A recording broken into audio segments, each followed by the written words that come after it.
Hello everyone, welcome to my channel রূপকথার story. আজকে তোমরা আমার চ্যানেলে দেখতে পাবে খুব সহজ পদ্ধতিতে রেস্টুরেন্ট স্টাইল চিকেন চাপের রেসিপি। চিকেন চাপ রেসিপিটা কিন্তু আমি এই নিয়ে 2 টাইমস করছি। তোমাদের সাথে আজকে পুরো ভিডিওটাই শেয়ার করে নেব যে পদ্ধতি প্রণালী কী রয়েছে। প্রথমেই দেখো, এখানে আমি ইনগ্রেডিয়েন্টসগুলো নিয়ে নিয়েছি। এখানেই বলে রাখি হচ্ছে সাদা তেল, ঘি, চারমগজ, কাজু, পোস্ত, এছাড়া হচ্ছে তোমার পেঁয়াজ, রসুন, আদা, কাঁচা লঙ্কা এগুলো লাগছে, আর গোলাপ জল, আর হচ্ছে তোমার কেওড়া জল। প্রথমে আমি দেখো মিক্সিতে একটু শুকনো মানে ড্রাই গ্রাইন্ড করে নিচ্ছি কাজু আর পোস্ত আর চারমগজ, এই তিনটে উপাদানকে ভালোভাবে মিক্সার গ্রাইন্ডারের মধ্যে দিয়ে একদম শুকনোভাবে গ্রাইন্ড করে নেবে। কোনো তোমরা জল ইউজ করবে না, ঠিক আছে? আর বলে রাখি, আমার চ্যানেলের ভিডিওগুলো যদি ভালো লেগে থাকে ডেফিনেটলি চ্যানেলটা কিন্তু সাবস্ক্রাইব করতে ভুলবে না। আর আরও ভালো ভালো ভিডিওর অপশান পাওয়ার জন্য চ্যানেলের বেল আইকনটা প্রেস করে দেবে। তো এখানে দেখো আমি একদম ড্রাইভাবে গ্রাইন্ড করে নিয়েছি এই যে। এরপর এর সাথে আমি মশলাটা তৈরি করার জন্য কুচনো যে পেঁয়াজগুলো রয়েছে পেঁয়াজ কুচিটা দেব। আর তার সাথে তোমার হচ্ছে আদা, রসুন, কাঁচা লঙ্কা এগুলো সবই হচ্ছে মিক্সার গ্রাইন্ডারে যাবে। তো সেই রকম তোমরা আর কি খুব বেশি যে মিহি করে কাটতে হবে এরকম ব্যাপার না। মিক্সার গ্রাইন্ডারে বাটার জন্য যেরকমটা যতটা না কাটলেই নয় সেরকমভাবে কাটবে। আর এরপরে দেখো আমি এর মধ্যে কিন্তু কোনো রকমভাবে জল অ্যাড করব না, যেহেতু আমি এখানে টক দইয়ের ব্যবহার করব। তো সেই জন্য এখানে কোনো রকমভাবে কিন্তু আমি আলাদা করে কোনো জল ব্যবহার করব না, ঠিক আছে?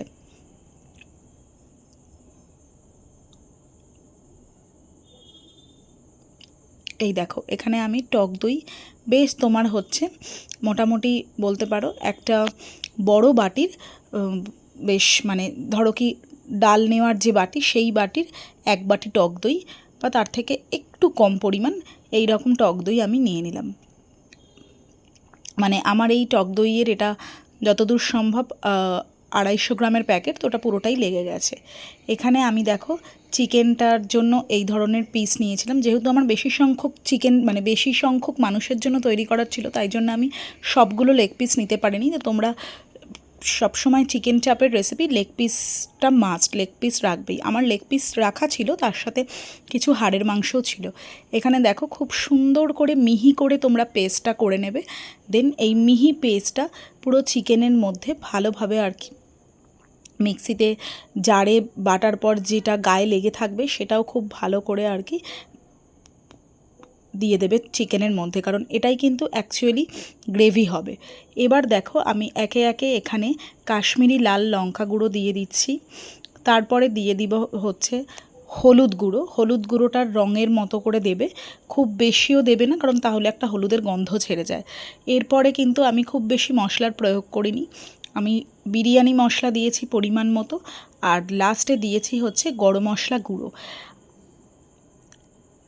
এই দেখো এখানে কিন্তু আমার সমস্ত মশলা দেওয়া শেষ। এরপরে আমি এখানে সাদা তেলের ব্যবহার করব। তার আগে বলে রাখি, এটা যেটা দেখছো তোমরা, এটা যেহেতু মোঘল রান্না, তো তার জন্য হচ্ছে গোটা গরম মশলা রয়েছে। গোটা গরম মশলাটাকে আমি খুব সুন্দর করে মিক্সিতে পেস্ট করে একদম গ্রাইন্ড করে নিয়েছি। তোমরা চাইলে এর থেকেও বেশি মিহি করতে পারো।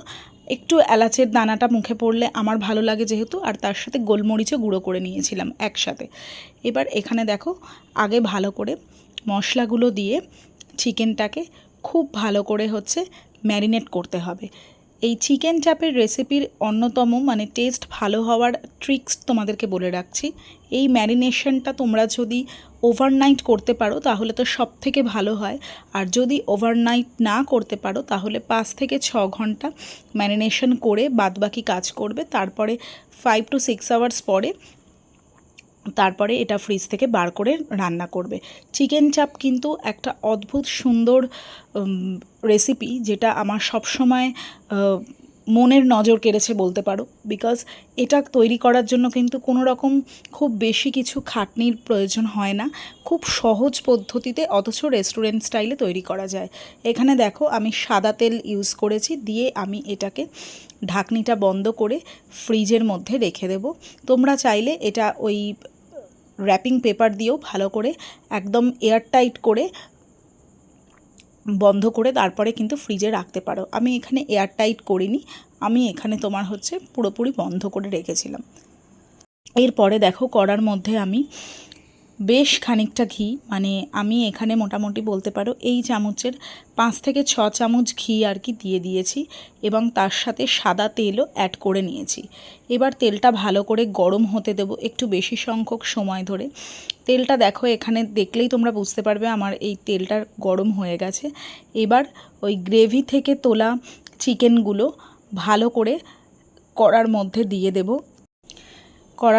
দিয়ে দেব। এখানে এক পিঠ চিকেনটা বেশ দেখবে একটু পোড়া পোড়া মতো ভাজা হলে, মানে পোড়া পোড়া মানে আমি কালারটার কথা বলছি, তারপরে আর এক পিঠ দেবে। এখানে আমার দু পিঠই ভালোভাবে ভাজা হয়ে গিয়েছিল, তাই জন্য আমি এখানে যা গ্রেভি ছিল, আমাকে কিন্তু লাস্টে আরও কিছুটা টক দই অ্যাড করতে হয়েছে, তো তোমরাও চাইলে সেই মতো অ্যাড করে নিতে পারো, কোনো সেটার জন্য প্রবলেম নেই। যদি দেখো যে কালারটা আরও বেশি এনহ্যান্স করতে হবে, তাহলে একটু লঙ্কা গুঁড়ো আর হলুদ গুঁড়ো, যেটা আমিও লাস্ট মুহূর্তে অ্যাড করেছিলাম দইয়ের সাথে, সেটা তোমরাও করে নিতে পারো। এবার এখানে চিকেনটা খুব ভালোভাবে কিন্তু নেড়েচেড়ে নিতে হবে। এরপরে দেখো এখানে তোমার হচ্ছে চিকেনটা ভালোভাবে নাড়াচাড়া করে নেওয়ার পর এখানে তোমার হচ্ছে নুনটা আমি সবার লাস্টে আর কি অ্যাড করলাম। তোমরা পরিমাণ মতো যে যেরকম নুন খাও সেই মতো আর কি নুনটা অ্যাড করবে। এরপরে তোমরা এখানে দুধের সাথে জাফরানগুলোও দিতে পারো। লিকুইড দুধ না থাকায় আমি এখানে পাউডার দুধ যেটা আছে সেটা জল দিয়ে গুলে তার মধ্যে একটু হলুদ মিশিয়ে তোমরা জাফরান থাকলে বা কেসার থাকলে অবশ্যই মেশাবে, দিয়ে ভালো করে ওই দুধ গোলা জলটা এর মধ্যে দিয়ে বেশ খানিকক্ষণের জন্য কিন্তু ঢাকনা দিয়ে ফোটাতে হবে। আমি এখানে খুব ভালোভাবে ঢাকনি দিয়ে ফুটিয়ে দিয়েছি।